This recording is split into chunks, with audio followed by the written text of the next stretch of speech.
Mohon Bapak ya, Ibu fokus di sini, barangkali sudah puluhan tahun ada yang keliru kita. Oke. Pertama, hadis riwayat Aisyah dulu. Rasulullah sallallahu alaihi wasallam ketika beliau hendak mandi janabah, itu yang dilakukan adalah menuangkan air dulu, membasuh kedua tangannya. Oke? Jadi dua tangannya dulu dibasuh. Kemudian setelah itu, ini gambaran umumnya, beliau berwudu seperti wudunya untuk sholat. Jelas sampai sini? Basuh tangan, berwudu seperti wudu untuk sholat.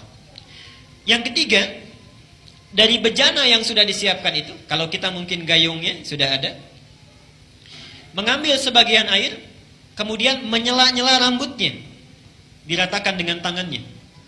Jadi tidak langsung menyiram air, Pak ya? Tidak langsung menyiram air, Ibu ya?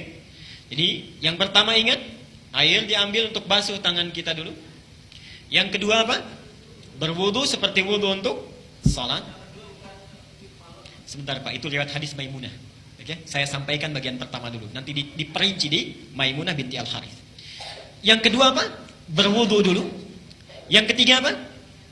Menyela-nyela kepala atau rambut ya, rambut kita.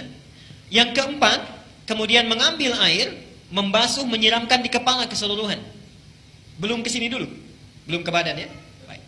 Saya ulangi pelan-pelan. Satu, mencuci tangan. Kedua, berwudu seperti untuk sholat. Ketiga, menyela-nyela rambut, meratakan keseluruhan. Keempat, menyiram rambut keseluruhan di kepala. Setelah itu, baru disiramkan secara keseluruhan. Jelas sampai sini? Disiramkan secara keseluruhan menggunakan sabun dan seterusnya. Ini gambaran hadis yang pertama yang umum sifatnya. Oke? Baik. Coba kita lihat. Dulu di sini. Nah, sekarang kita lihat bagian yang kedua. Ini riwayat siapa tadi? Aisyah radhiyallahu anha. Sekarang Nabi sallallahu alaihi wasallam ketika tinggal di rumah Maimunah, okay, kemudian setelah itu berhubungan dengan Maimunah binti Al-Harith, salah satu istri beliau. Kemudian Nabi sallallahu alaihi wasallam melakukan mandi janabat saat itu.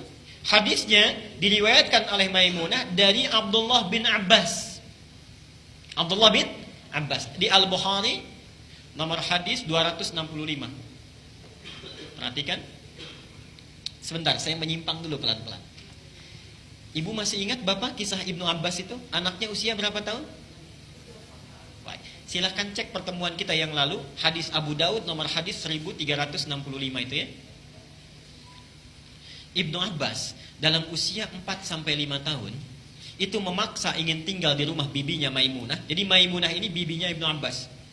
Tinggal di sana, ingin melihat bagaimana sifat bangunnya Nabi dari tidurnya sampai tahajud. Saya pernah terangkan ini ya. Ibnu Abbas memperhatikan itu, berdiri di depan kamar Nabi, diperhatikan bagaimana kira-kira Nabi bangun tidurnya. Sampai kemudian tahajud, diajak beliau untuk menunaikan tahajud. Ternyata tidak berhenti sampai di situ. Kelak kemudian hari, Ibnu Abbas ini karena sungkan bertanya kepada Aisyah kan, kalau Maimunah itu bibinya, bertanya kepada Maimunah bagaimana caranya Nabi SAW bermandi janabah. Disinilah muncul bagian yang kedua yang lebih terperinci. Satu, kata Maimunah, Nabi SAW bila hendak beliau bermandi janabah, perhatikan, satu, mengambil air dengan tangannya, okay, lalu kemudian mencuci kemaluannya dengan tangan kirinya. Okay. Nah, kalau Bapak tadi sampaikan, kalau ingin cari referensinya, itu bukan riwayat yang Aisyah, tapi riwayat Maimunah binti Al-Harith. Ini bagian yang pertama. Yang kedua, hampir mirip dengan yang tadi, menyela-nyela bagian rambutnya. Okay. Bagi perempuan, ada dua cara. Boleh diikat, dikepang. Karena Maimunah itu juga pernah diikat, dikepang.